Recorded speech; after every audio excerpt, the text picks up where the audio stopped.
setiap hari dekat Yesus agar doa dikabulkan. Ya, jadi kenapa kita harus dekat dengan Tuhan Yesus? Saudara, tidak gratis, saudara tidak sia-sia mendekatkan diri saudara kepadanya. Saudara mempunyai doa yang penuh khasiat, doa yang dijawab oleh Tuhan. Maksud saya adalah kalau saudara punya permintaan tidak diberi, Tuhan memberi yang lebih baik. Katakan, bila Tuhan memberi kepada saya, pasti lebih baik dari yang saya minta. Yang oke dengan hal ini, beri tepuk tangan buat Tuhan. Haleluya. Mari kita akan membuka bersama, saudara, dari 1 Raja-Raja pasal yang ke-8 ayat yang ke-59. 1 Raja pasal yang ke-8 ayat yang ke-59. 1, 2. Hendaklah perkataan yang telah kumohonkan tadi di hadapan Tuhan dekat pada Tuhan Allah kita siang dan malam, supaya Ia memberikan keadilan kepada hambanya dan kepada umatnya Israel menurut yang perlu pada setiap hari. Amin. Menurut yang perlu pada setiap hari. Bagaimana dengan setiap minggu? Bagaimana dengan setiap minggu? Panen. Amin. Setiap harinya apa? Semua yang perlu diberikan pada setiap hari. Kenapa bisa demikian? Karena doa kita dekat di hadapan hadirat Allah siang dan malam. Siang dan malam di dalam catatan Alkitab dan tradisi Alkitab adalah 24 jam. Ya, saudara. Dan itu adalah merupakan sesuatu di mana Tuhan ingin kita bersama-sama dengan Dia. Kita masih ada di dunia, tetapi apa yang bersama dengan Dia dari hidup kita? Apa? Doa kita. Amin. Itu sebab para kekasih, kita harus yakinkan diri kita bahwa orang yang berdoa kepada Tuhan dan orang yang dekat dengan Tuhan, ya, tiap hari dekat Yesus agar doa dikabulkan. Amin. Yang percaya beri kemuliaan yang baik bagi Dia. Itu sebab apa yang kita baru baca, saudara, ini adalah sesuatu hal yang luar biasa sekali, saudara. Dan itu bukan begitu saja, saudara. Bukan begitu saja muncul mendadak, tetapi itu ada preambulnya, pendahuluannya, ya, penyebabnya. Ada yang membuat itu ayat 59 bisa terjadi, yaitu doa kita dekat dengan Tuhan siang dan malam, dan Tuhan menjamin kita keperluan kita pada setiap hari. Itu tidak berdiri sendiri. Kita akan bersama membaca ayat 56. Tadi 59, sekarang 56. Siap? Kita ambil suara, kita stem suara. Terpujilah Tuhan. Terpujilah Tuhan. 1, 2. Terpujilah Tuhan yang memberikan tempat perhentian kepada umatnya Israel, tepat seperti yang difirmankannya, dari segala yang baik yang telah dijanjikannya dengan perantaraan Musa hambanya. Tidak ada satupun yang tidak dipenuhi. Amin. Katakan dahsyat. Dahsyat. Saya harus dahsyat untuk menampung semuanya dari Bapa yang di sorga. Amin. Haleluya. Jadi ayat 59 tadi yang membuat doa kita dekat di hadirat Allah siang dan malam, sehingga Dia memberi kepada kita apa yang perlu pada setiap harinya. Ini oleh karena ada penyebabnya, ada musababnya, ada reasonnya, yaitu disebutkan dalam ayat 56. Terpujilah Tuhan yang memberikan tempat perhentian kepada umatnya Israel, tepat seperti yang difirmankannya. Dari segala yang baik, tidak ada satupun yang tidak dipenuhi. Jadi kita pegang perjanjian ini. Tuhan, tidak ada satupun dari perjanjianmu yang tidak kau penuhi. Itu sebab Tuhan, hamba dengan berani hati berdoa. Ayat 59. Hamba berani hati berdoa bahwa doa hamba ada di hadiratmu siang dan malam. Dekat dengan engkau. Doa hamba penuh dengan kuasa. Dan apa yang hamba minta, engkau memberi yang lebih baik dari yang hamba minta. Such kind of belief that you have to receive it from God, from the Holy Spirit in your life. That is, you have surrender all your willing, all your need, all your requests, all your prayers to God. Because your prayers is ever and ever near before the throne of God. And that's why He can give to you just the best, even better and more the best from whatever you have already prayed to God before. Saudara, jadi kalau saya dan saudara mempersembahkan hidup kepada Tuhan, itu tidak sia-sia. Katakan, bila saya mempersembahkan hidup,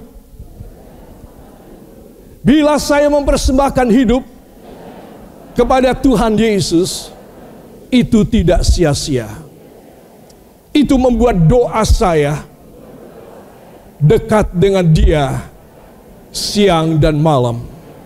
Dan Dia memberikan setiap hari apa yang saya perlukan. Amin. Haleluya. Coba, menurut saudara dahsyat apa tidak? Luar biasa sekali. Itu sebab anak-anak Tuhan, kenapa sih mundur dari Tuhan? Kenapa sih? Kalau ada family saudara, teman kita, anggota MK kita, anggota distrik kita yang mundur, adalah tanggung jawab dari ketua distrik, tanggung jawab dari ketua MK. Untuk apa? Untuk membawa mereka kembali datang kepada Tuhan. Karena kalau mereka mundur, mereka akan rugi besar, saudara. Untuk doa mereka tanpa diubah pun, Tuhan gak mau kasih. Doa mereka seperti apa bagusnya, indahnya kalimatnya, narasinya kepada Tuhan begitu indah. Dia pikir dia bisa menggerakkan hati Tuhan dengan doa yang indah. Tidak dikasih. Apalagi dia menerima yang lebih bagus, yang lebih indah. Itu lebih mustahil lagi. Jadi orang yang mundur dari Tuhan, dia tidak akan mempunyai sesuatu inheritance, warisan, dan sesuatu yang dari Tuhan dia tidak bisa dapat. Dia kerja, katakan 50 tahun dia kerja, dia bisa menabung. Untuk satu penyakit saja, habis dan harus utang. Untuk satu penyakit saja. Saudara, itu sebab saya ingin mengajak semua saudara memperhatikan. Supaya kita dekat dengan Tuhan tiap minggu atau hari. Setiap hari, supaya apa? Doa kita dikabulkan. Amin. Nah, saudara, saya kira cukup jelas. Saudara, jadi keturunannya adalah setahun hidup dalam realita janji Allah. Setiap minggunya panen. Setiap harinya diberi yang dibutuhkan, yang diperlukan. Apa yang diperlukan setiap hari diberikan. Setiap minggu akan PANEN, dan setiap tahun hidup dalam realita janji Allah. Kalau saudara membaca firman, saudara mendapatkan sesuatu yang istimewa, yang manusia nggak pernah bisa mikir.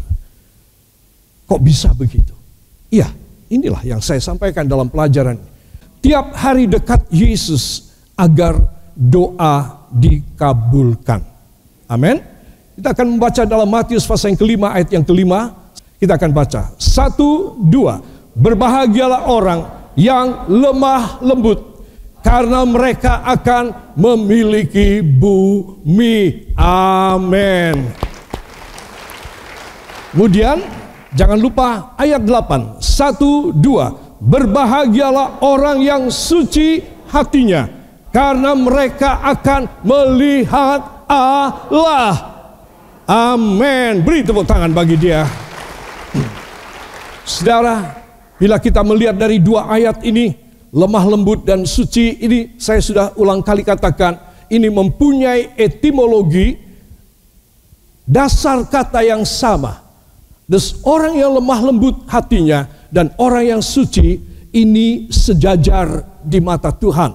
Ya, saudara, itu sebab alangkah indahnya bila kita bisa lemah lembut dan kita bisa suci. Kita mendapat double pahala dari Tuhan. Para kekasih, lemah lembut dan suci, kemudian memiliki bumi dan melihat Allah. Saudara, itu luar biasa. Jadi saya dan saudara harus memilikinya di dalam kehidupan kita. Para kekasih, saya ingin kita memperhatikan berikut ini. Dari 1 Raja-Raja 8 ayat 59, kata Salomo, perkataan yang telah kupohon di hadiratmu, kiranya dekat dengan engkau siang dan malam. Apa perkataan untuk memohon kepada Tuhan? Doa. Jadi doa kita itu seringkali nggak sampai kepada Tuhan. Saudara, itu sebab gimana caranya doa saya dan doa saudara sampai kepada Tuhan. Saudara, dan itu Salomo ngerti banget. Ingat, jangan lupa Salomo adalah orang yang paling smart, paling jenius di seluruh dunia. Dari generasi dan bangsa manapun, dia paling pintar karena dia mendapat karunia hikmat Allah. Dan dia berkata, saudara, bahwa perkataan doa ini harus dekat dengan Tuhan baru dikabulkan. Kalau doa kita itu tidak nyampe dan tidak dekat dengan Tuhan, ya jelas kita tidak dapat. Itu sebab ada dua unsur, katakan dua unsur yang harus dekat dengan Tuhan. Doa saya, tangannya, doa saya dan syukur saya. Beri tepuk tangan bagi dia. Dekat pada Tuhan Allah kita siang dan malam. Ya saudara, itu dia. Pada setiap hari. Jadi Tuhan berjanji, pada setiap hari anakku, aku akan beri kepada kamu apa yang perlu. Saudara, jadi harusnya kalau seorang anak Tuhan, dia hidup dekat dengan Tuhan, oh sebenarnya dia tidak perlu selalu mengulangi permintaan uang, karena hamba membutuhkan hari ini, besok untuk bayar ini, lusa untuk bayar itu, hari ini harus apa, hamba harus punya uang.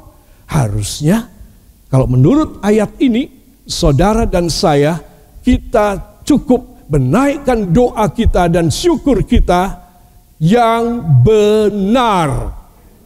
Maka doa kita dan syukur kita ada di hadirat Tuhan siang dan malam.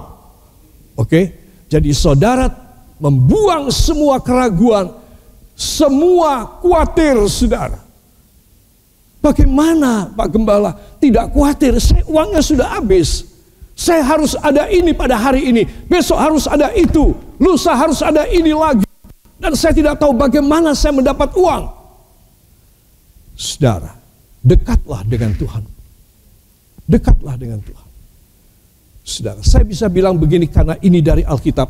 Saya bisa bilang begini karena saya mengalaminya. Dan ketika masih bersama dengan Ibu Gembala dalam pernikahan 48 tahun 50 hari, Kami mengalaminya. Kalau tidak mengalami, saya tidak bisa bilang.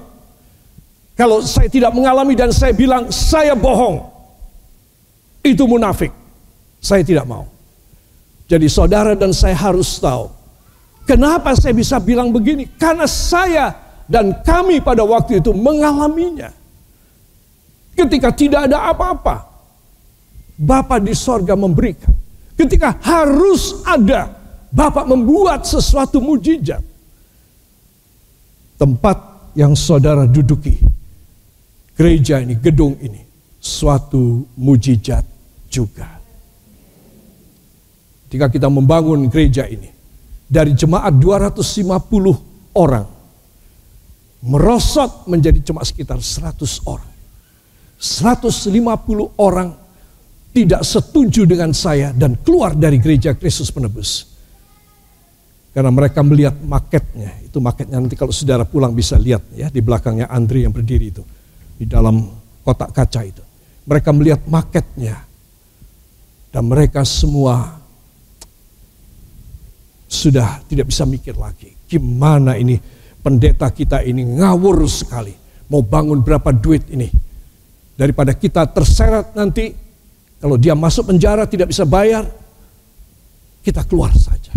150 orang keluar. Saya menangis? No. Untuk hal yang demikian saya tidak akan menangis.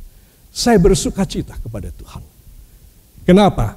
Karena semakin sedikit kemampuan saya, semakin besar kuasa Allah yang akan dinyatakan. Dan itu terjadi, saudara. Jangan khawatir. Orang yang total kepada Tuhan nggak boleh khawatir. Nggak boleh khawatir. Siapa yang keluar? Orang-orang yang mampu uangnya. Lalu siapa yang tertinggal? Orang yang tidak mampu.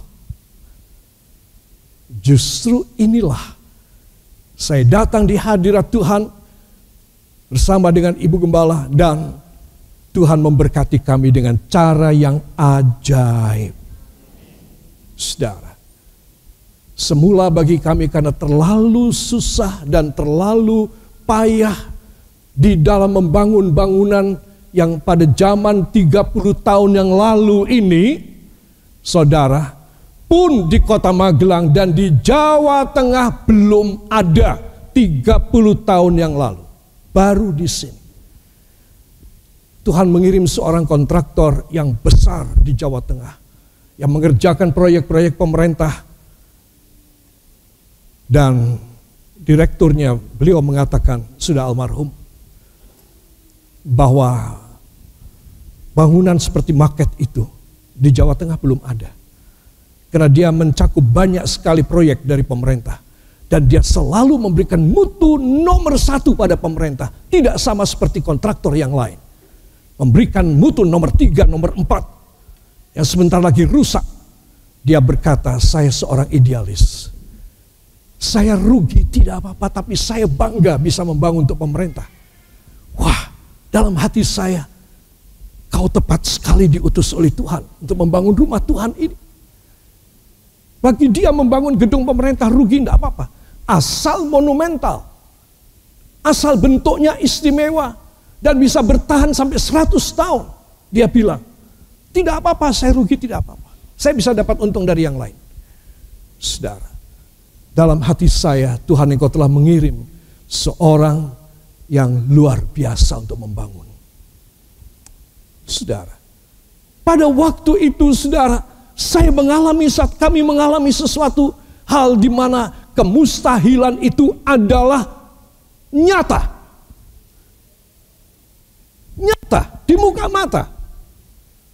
Saudara, tetapi dengan iman kami memulai.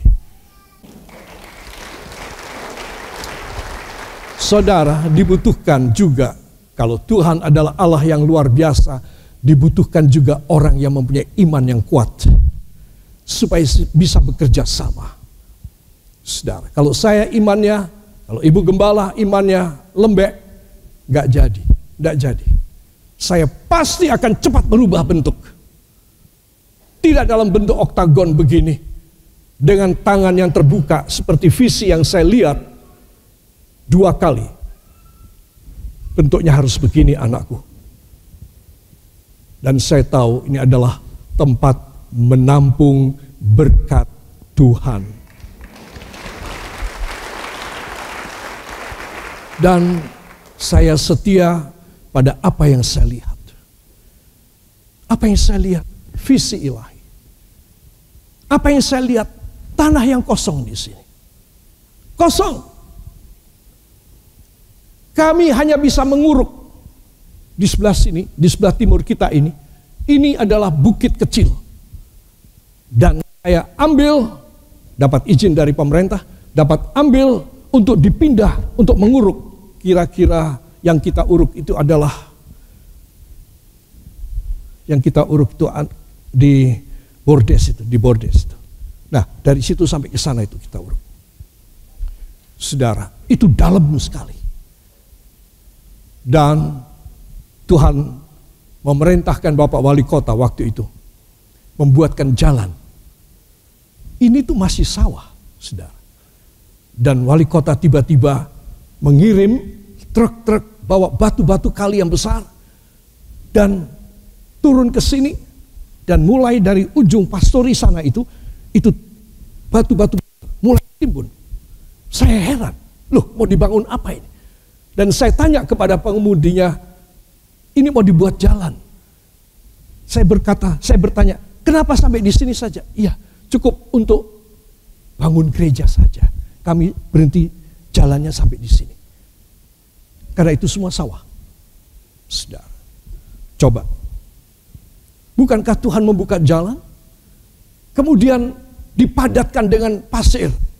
Sehingga truk-truk bangunan kita bisa sampai dan membawa materi di sini. Semuanya ajaib. Kalau saudara dan saya bisa beriman, Tuhan melaksanakan proyeknya. Tetapi kalau permintaan saudara, itu katakanlah permintaan yang besar, yang tinggi, tetapi saudara melempem, Tuhan gak sudi kerja sama saudara. Tidak. Dia hanya bekerja sama dengan orang yang mempunyai iman yang kuat kepadanya. Ibu rumah tangga harus tahu ini. Bapak kepala keluarga harus tahu ini. Anak-anakku yang masih muda yang calon ayah dan ibu harus tahu. Kenapa Tuhan tidak bisa bekerja padaku? Karena iman saudara kurang. Kalau saudara punya iman yang kuat, maka kebutuhan saudara pada setiap hari akan dia cukupi. Yang percaya beri tepuk tangan bagi dia. Untuk membangun bangunan ini berapa kebutuhan setiap hari? Nggak tahu, banyak sekali. Kadang-kadang orang beri korban juga NN, no name. Materi itu material, ya, baik batu kali maupun batu beton split maupun semen itu datang. Kalau kami tanya dari mana, ya, satpam yang menjaga, kepala proyek yang menjaga, saudara, bangunan ini dibangun oleh 3 insinyur dari Semarang, kontraktornya, dan adik saya Robi, 1 insinyur lagi dari ITB, 4 insinyur, saudara. Jadi begitu sulitnya bangunan ini. Udah sulit, pasti mahal. Adik saya setiap kali ditanya oleh Ibu Gembala, Rob, ini masih kurang berapa Rob kira-kira? Dia berkata, ya kira-kira 100 juta mungkin selesai. Jawabannya 100 juta itu ada kalau 10 kali, tahu enggak? Pasti dia tidak membohongi. Tetapi kenapa? Kata 100 juta itu, lalu kita semua berdoa untuk minta 100 juta. Sampai 10 kali yang 100 juta untuk menyelesaikan. Saudara yang kekasih, dan rupanya Tuhan memakai dia untuk tidak mengejutkan kami, mengatakan, mungkin dia bisa mengatakan, oh kurangnya kira-kira 1 miliar, so dia bisa bilang demikian. Saudara, tapi dia bilang 100 juta. 100 juta. Saya berkali tanya, kurang 100 juta. Saya pikir pintar juga loh. Ya. Para kekasih, itu semua karena Tuhan. Kenapa saya mau cerita ini? Ini tidak ada dalam rencana pikiran saya. Saya ingin memberitahu bahwa pada setiap hari,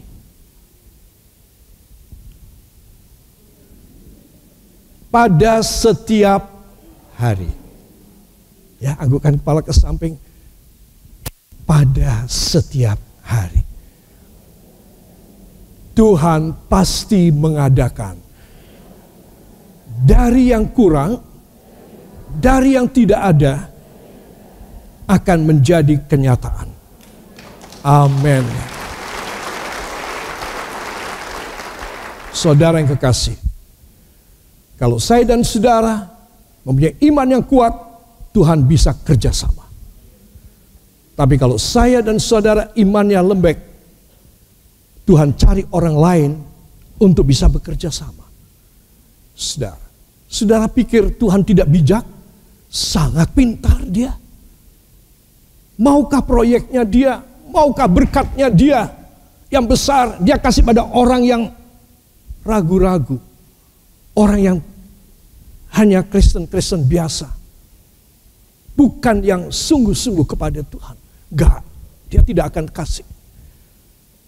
Saudara, itu sebab saya ingin ibu-ibu, bapak-bapak, anak-anakku yang muda dan remaja, mulai sekarang. Mulai tahun kapan? Sekarang, ya.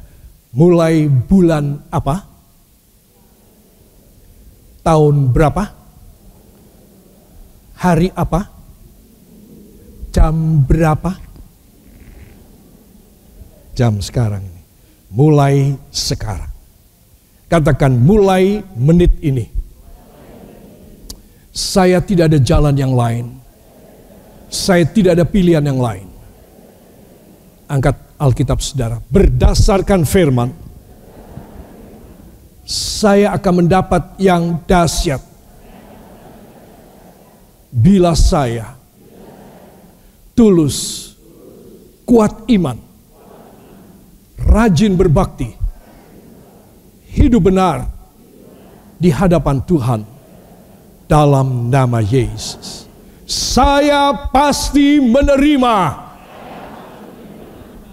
kebutuhan setiap hari, panen setiap minggu, realitas janji Allah setiap tahun dalam nama Yesus. Amin.